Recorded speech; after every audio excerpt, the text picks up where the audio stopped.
Acclamons le roi de roi, acclamons le Seigneur. On a parlé des étapes de la persévérance. Il y en a beaucoup, mais j'ai choisi 4 pour vous édifier. Amen.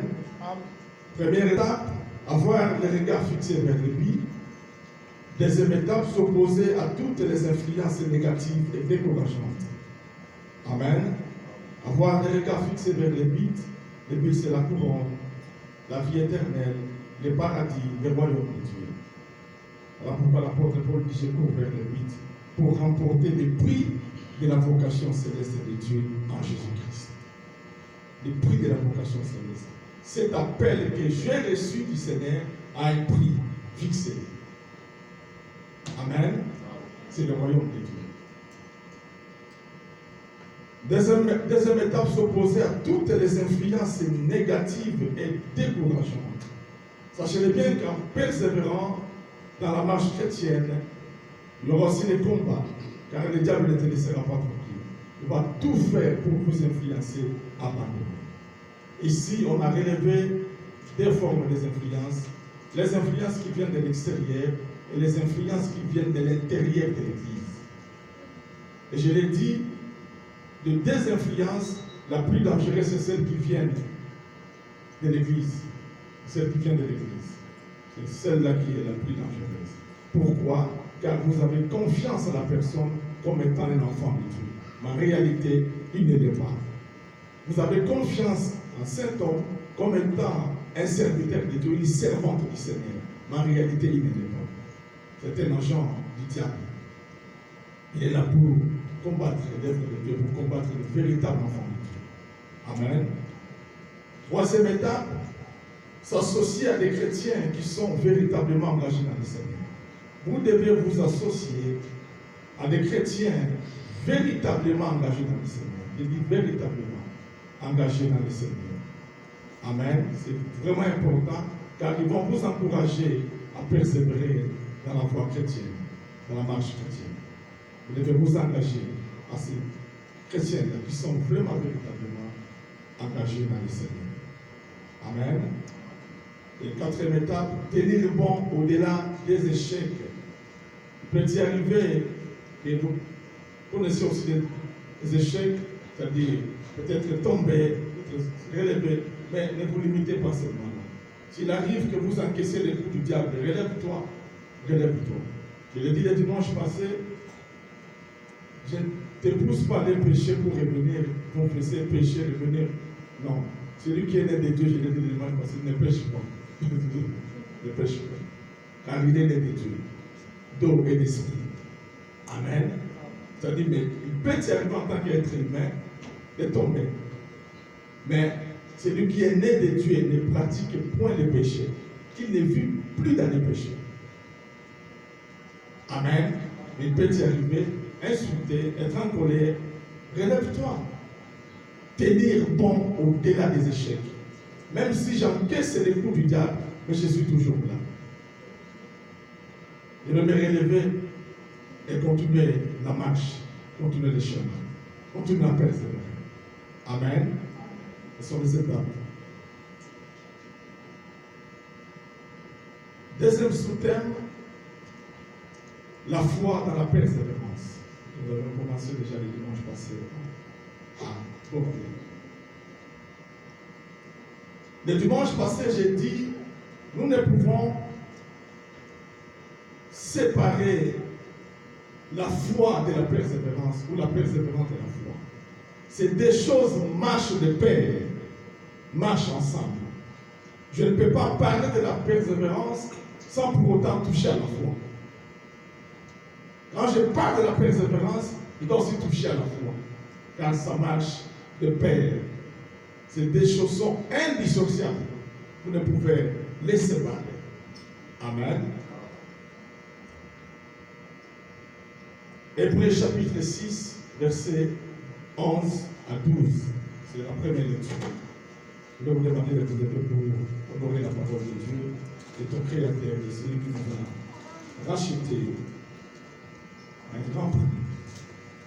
Notre roi, notre maître Jésus-Christ.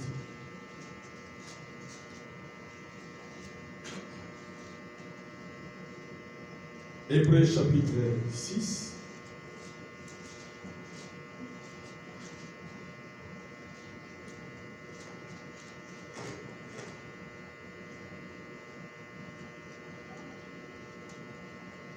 Versets 11 à 12, je lis au nom de Jésus-Christ. Nous désirons que chacun de vous montre les mêmes ailes pour conserver jusqu'à la fin une pleine espérance, en sorte que vous ne vous relâchiez point et que vous imitiez ceux qui par la foi et la persévérance, ceux qui par la foi et la persévérance héritent des promesses. Que Dieu vous bénisse, nous vous assoyons, que le Seigneur vous bénisse. Ceux qui par la foi et la persévérance héritent des promesses. Ça dit, je l'ai dit, ces deux choses sont indissociables. Ça marche de pair. La persévérance et la foi. J'ai déjà parlé de la persévérance. Je vais un tout petit peu parler aussi de la foi aujourd'hui. Le dimanche passé, nous avions dit, pour hériter des promesses, la persévérance et la foi. La foi et la persévérance afin de palper les promesses. En ce qui concerne les promesses, nous avons deux catégories de promesses. Nous avons les promesses pour ce siècle ici et nous avons les promesses pour le siècle à venir, dit Jésus lui-même. Il a dit à Pierre, dans ce siècle-ci, tu recevras au centuple l'argent, l'or, des frères, des sœurs, des parents, tout cela, des véhicules, des maisons, les mariages, les enfants. Mais dans les siècles à venir, dans les siècles, ça dit, tu ne seras pas là dans les siècles à venir. C'est après 100 ans, un siècle à 100 ans. Donc ça dit, tu ne seras pas là. Dans les siècles à venir, le Seigneur dit la vie éternelle. Nous avons deux formes de promesses. La promesse, ou les promesses dans ce siècle-ci, le mariage, tu es dans le mariage, tu as une belle voiture, n'est-ce pas? N'est-ce pas? Tu as un beau appartement, une belle maison.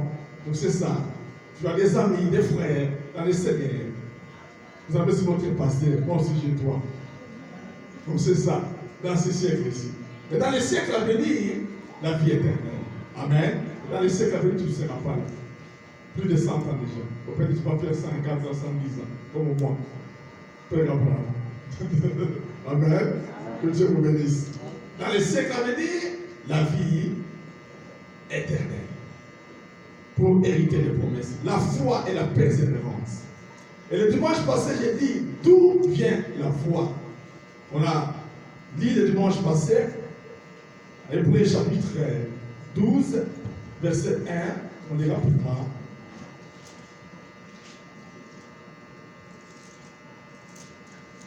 Nous donc aussi, puisque nous sommes, Hébreux chapitre 12, verset 1, D, je verrai plus tard parce que nous allons prier après. Nous allons prendre le temps de prier pour votre famille, pour vos affaires, pour votre mariage. Nous allons prier contre les œuvres du diable. Car la Bible dit, le Fils de Dieu apparaît afin de détruire les œuvres du diable. Hébreux chapitre 12, verset 1 à D.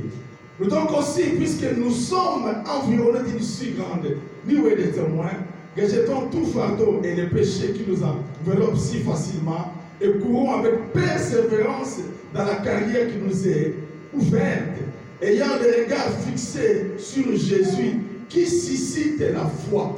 La foi vient de Jésus. La foi que vous avez là vient de Jésus. C'est le Seigneur qui suscite cette foi-là en toi pour te sauver. Voilà pourquoi il est écrit, nous sommes sauvés par la grâce. Donc la foi que j'ai là ne vient pas de moi. Car si ça ne dépendait que de moi, j'allais jouer. Mais cette foi, c'est Jésus qui l'a suscité en moi pour me sauver.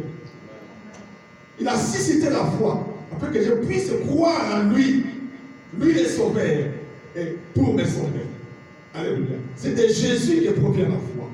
Et comment? On l'a lu dans Romains chapitre 10, verset 17. Rapidement, disons. Romains 10.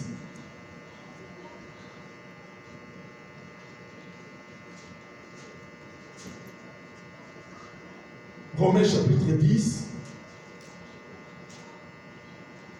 verset 17. D'où vient la foi? La foi vient de Jésus. C'est Jésus qui suscite la foi. Et comment? Et la Bible parle. Ainsi la foi vient de ce qu'on entend, et ce qu'on entend vient de la parole de Christ. La foi vient de ce qu'on entend, et ce qu'on entend vient de la parole de Christ. C'est-à-dire vient de la bonne nouvelle, de l'évangile de Jésus-Christ.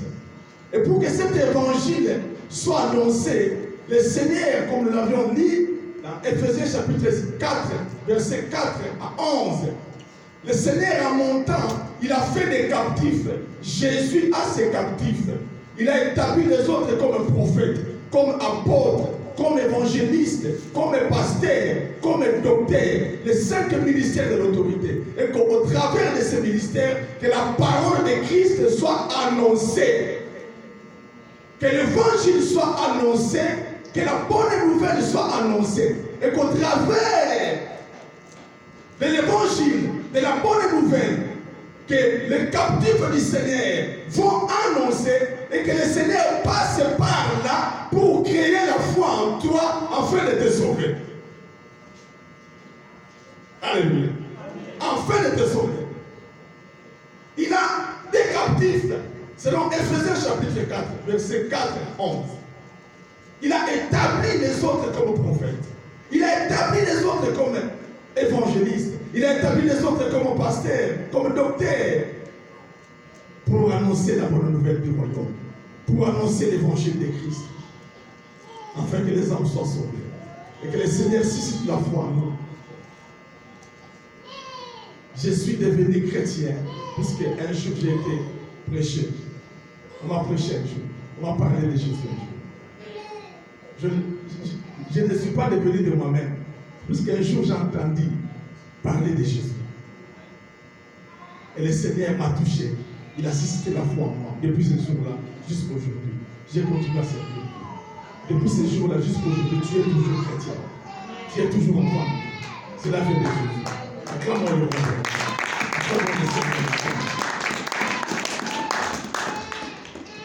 Alors, la question que j'ai aujourd'hui, parce que je suis dans l'enseignement, la foi c'est quoi? Qui peut nous répondre? Demandez-moi, la foi c'est quoi? Ou qui peut définir la foi? Tu as déjà la définition des Hébreux chapitre. La foi c'est quoi? La foi, en deux mots, c'est quoi la foi? D'où vient la foi? Ça vient de Jésus. Comment par l'évangile? Maintenant la foi c'est quoi? Qui peut nous aider? La foi c'est quoi? Demandez-moi. La foi, c'est quoi? Demandez-moi. Tu n'as jamais lu Hébreux chapitre. Ok, papa. La foi, c'est l'espérance. C'est l'espérance. C'est qu'on espère. Si. Voilà. Yeah. Que Dieu vous bénisse, papa, maman Nathalie.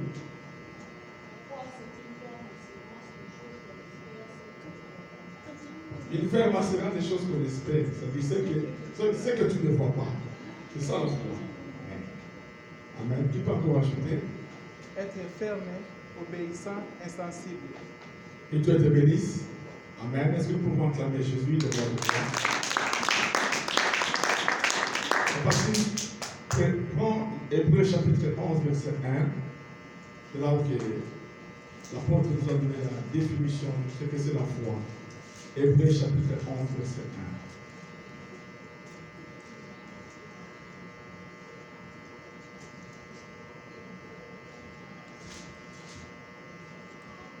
1. Hébreux chapitre 11, verset 1.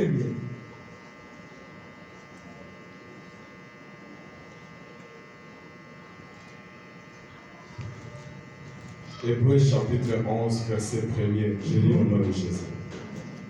Or, la foi est une ferme assurance des choses qu'on espère, une démonstration de celles qu'on ne voit pas. Amen, que Dieu te bénisse.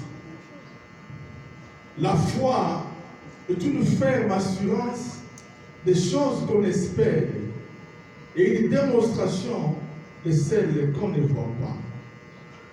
Et si vous descendez en bas, pour l'avoir possédé, les anciens ont obtenu un témoignage favorable. Ceux qui nous ont précédés ont obtenu un témoignage favorable à cause de la foi. Ceux qui nous ont précédés, Dieu les a témoignés sur la Bible. La foi, une ferme assurance des choses qu'on espère. Je suis en train d'espérer à quelque chose que je ne vois pas. Comme j'ai l'assurance à la chose que je ne vois pas, et je me dis que cela va se concrétiser. Et la Bible dit, comme j'ai cette fermeté-là dans ma foi, à une chose que je ne vois pas. Et comme j'ai cette fermeté-là dans la foi, cela va se réaliser. Une démonstration de celle qu'on ne voit pas. Cela va se démontrer. Cela va devenir palpable. Quelqu'un est malade. Moi, je crois qu'il sera guéri par la prière. C'est-à-dire, j'ai foi que si on prie, il sera guéri. J'ai foi que si on prie, Dieu fera quelque chose. Les incompréhensions dans son mariage partira. J'ai foi que si l'on prie, il va concevoir. Et cela va se démontrer. Pourquoi? J'ai foi en ce Dieu-là. J'ai foi en ce Dieu-là. Que ce couple va un jour concevoir. Prions, cherchons la face de Dieu. Tellement que nous sommes fermes, nous prions et nous croyons que Dieu fera quelque chose. C'est Dieu-là aussi les visitera. Dieu-là aussi va se manifester. Et la guérison va se faire voir. Ils seront aussi des enfants. Alléluia. Or, la foi est une ferme assurance des choses qu'on espère. J'espère, mais je n'ai pas encore vu cela. Je n'ai pas encore palpé cela. Mais comme j'ai la fermeté, cela va devenir palpable. Car j'ai un Dieu vivant. Alléluia. C'est-à-dire, moi aussi, j'ai essayé un peu de développer ça. Je dis, la foi est la ferme assurance, la conviction, la garantie, le fondement, la réalisation des choses qu'on espère, la réalisation de ce qu'on ne voit pas, des choses qu'on espère. Elle est la preuve, la démonstration, la certitude, l'absolue conviction des réalités invisibles. Des réalités invisibles. Amen. C'est-à-dire quoi? Lis-nous maintenant Hébreux chapitre 11, verset 27. Puisque nous parlons de la persévérance chrétienne. Et nous associons la foi. Et nous disons que c'est des choses indissociables. Dis maintenant, Hébreux chapitre 11, verset 27. Hébreux chapitre 11, verset 27. Je lis au nom de Jésus. Amen. C'est par la foi qu'il quitta l'Égypte sans être effrayé de la colère du roi. Car il se montra ferme. Comme voyant celui qui est invisible. Comme voyant Dieu qui est invisible. Il quitta l'Égypte par la foi. Il quitta l'Égypte par la foi. Comme voyant Dieu qui est invisible, se montra ferme. Je pars, je sais que j'ai un Dieu, il ne m'abandonnera pas. Abraham, notre père de la foi, quitta l'Occident simplement par la parole de Dieu. Quitte, va dans les lieux où je te montrerai. Abraham a cru, sans pour autant savoir où il allait. Il a cru seulement. Et Abraham est parti comme ça. Je vais vous dire, bien aimé, derrière Abraham, Tout un peuple, puisqu'Abraham était riche, il avait des bœufs, des chameaux, des serviteurs. Et ces serviteurs avaient leurs femmes et leurs enfants. Il avait un neveu avec sa femme. Il y avait tout un peuple derrière Abraham.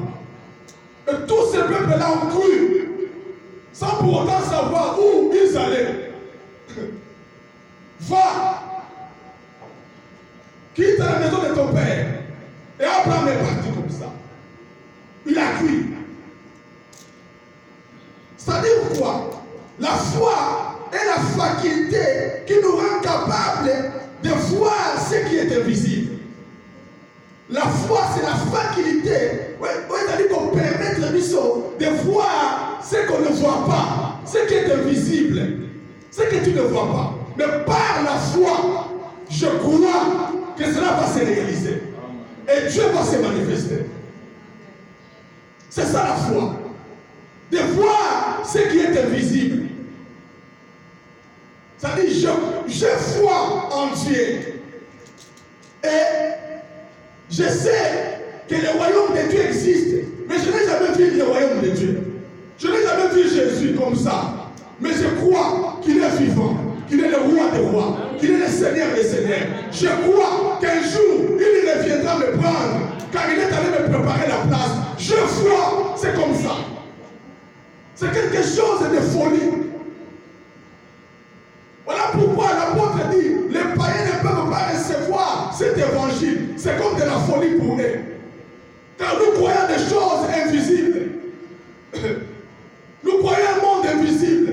Le paradis est invisible. Le royaume de Dieu est invisible. Jésus est invisible. Mais je crois qu'il est vivant. Amen. Alléluia. Je crois que le royaume de Dieu est vivant et réel. C'est-à-dire la foi, comme je viens de le dire, est la faculté qui nous rend capables de voir ce qui est invisible. Elle est liée aux choses qu'on ne voit pas. Qu'on ne voit pas. Alléluia.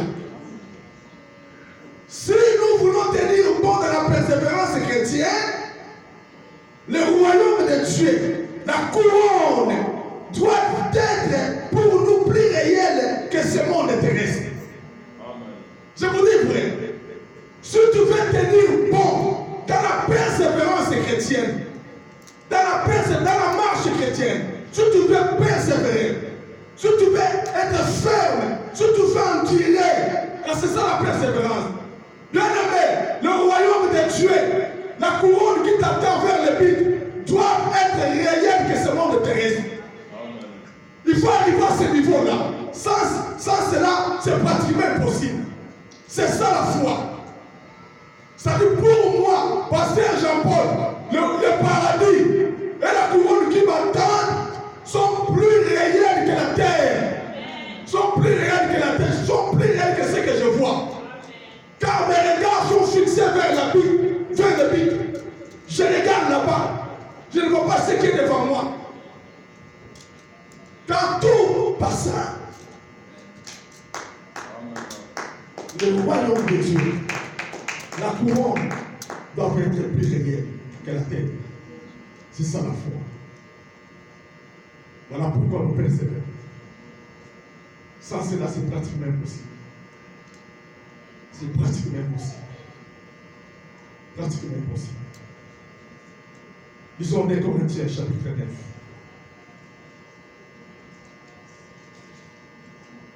Voilà pourquoi tu es devenu chrétien. Voilà pourquoi tu sers Dieu.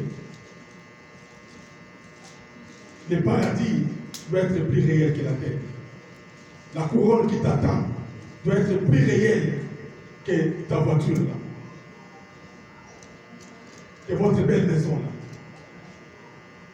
C'est ça, la foi, dans la persévérance chrétienne. Si tu veux persévérer, si tu veux tenir bon fer, en direct,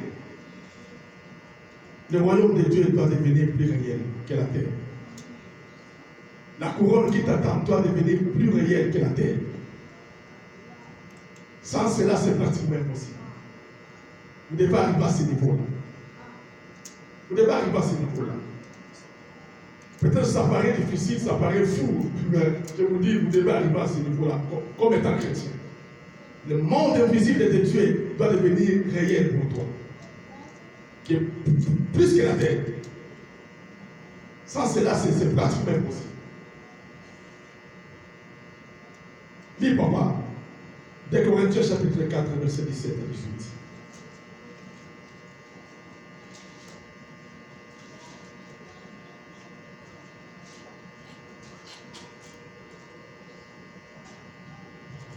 Des Corinthiens chapitre 4, Verset 17 à 18. verset 17 à 18, je lis au nom de Jésus. Amen. Car nos légères afflictions du moment présent produisent pour nous, au-delà de toute Toutes ces mesure, messies. un poids éternel de gloire, parce que nous regardons non point aux choses visibles, Stop, papa. Parce que nous ne regardons non pas aux choses. Donc, moi, en tant que chrétien, je ne regarde plus aux choses. Continuez, papa. mais à celles qui sont invisibles. Invisible. Car les choses visibles sont passagères Passager. et les invisibles sont éternelles. Éternel. Acclamons la parole de Dieu. Vous devez arriver à ce niveau-là, maman. Papa, vous devez arriver à ce niveau-là. Vous ne devez plus regarder à ta voiture. Oui, ça te sert. Mais ayez le regard fixé vers ce qui est invisible. Vous devez arriver à ce niveau-là. C'est ce qui manque à beaucoup de chrétiens aujourd'hui. Ils ont les regards fixés sur sa belle voiture, sur sa belle maison, sur sa belle veste, sur ses beaux habits. Non. Et les regards fixés sur ce qui est invisible. Le royaume qui t'attend, la couronne qui t'attend. Vous devez arriver à ce niveau-là. Ne fixez pas les regards sur ce qui est visible, dit l'apôtre Paul, dit la Bible. Car nos légères afflictions du moment présent produisent pour nous, au-delà de toutes mesures, alléluia, un poids éternel de gloire, un poids éternel de gloire. Les afflictions que nous sommes en train de vivre, de traverser pour ce moment, produisent en nous un poids de gloire. Alléluia. J'aime Jésus. Un poids éternel de gloire. Parce que nous ne regardons non point aux choses visibles, mais à celles qui sont invisibles. Nous avons les regards braqués sur ce qui est invisible, sur les promesses divines que le Seigneur m'a promis, la couronne, la grande couronne, le royaume, la vie éternelle. Je n'ai plus les regards sur ce que le Seigneur m'a donné sur cette terre. Oui, il m'a béni. Oui, c'est bien. Il m'a donné de belles maisons, de belles voitures. J'ai le mariage, j'ai les enfants. J'ai un beau gars fiancé là. Oui. Hein, n'est-ce pas? Mais je n'ai pas les regards sur tout ça.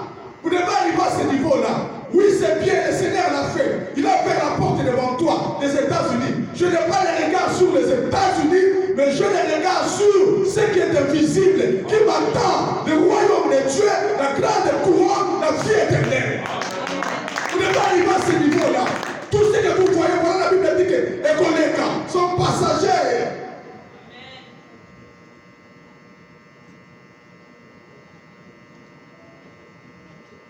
Ne va arriver à ce niveau-là, frère. Sinon, c'est seulement vous prêcher la vérité. Sinon, c'est difficile. C'est encore 2 Corinthiens, chapitre 5.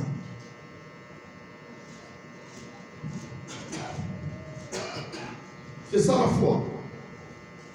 C'est ça la foi dans la marche chrétienne, de la persévérance chrétienne. C'est des choses sont indissociables. Vous ne pouvez pas les séparer. La marche de paix. Il va avoir la foi. Amen. 2 Corinthiens 5, versets 7 à 9. On va partir nous lire. 2 Corinthiens chapitre 5, versets 7 à 9. Je lis au nom de Jésus. Car nous marchons par la foi et non par la vue. Stop, papa. Nous ne marchons pas et non pas. Regardez-moi ici. Nous marchons par la foi. C'est ce qu'on espère, ce que l'on ne voit pas, et non pas la vie. On ne regarde pas ce qui est visible. Et ce ne t'appelle pas ça à ce qui est invisible, son royaume, la couronne. Continuez par là. Car nous ne marchons pas par la foi et non par la vue. Nous sommes pleins de confiance et nous aimons mieux quitter ce corps et demeurer auprès du Seigneur. Stop, papa. Nous aimons bien quitter ce corps et demeurer auprès de qui? Qui veut bien quitter ce corps? Que Dieu vous bénisse. Moi aussi. Amen. Aussi le Seigneur intervient aujourd'hui. On partira, non? Si le Seigneur revient aujourd'hui. N'est-ce pas? N'est-ce pas, maman? Acclamons Jésus. Acclamons Jésus. C'est ça le désir ardent d'un chrétien, d'un véritable chrétien. Continuez, papa. C'est pour cela aussi que nous nous efforçons de lui être agréable. Agréable. Soit que nous demeurions dans ce corps, soit que nous les quittons. Soit que nous les quittons. Amen. Que Dieu vous bénisse.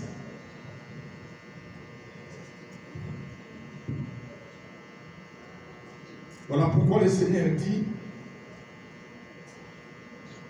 dans Luc chapitre 18, verset, je vais chercher ça, Luc chapitre 18, verset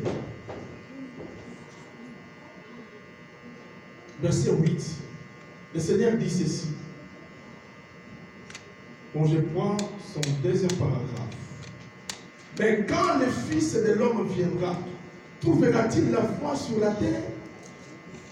Quand le Fils de l'homme viendra, trouvera-t-il la foi sur la terre?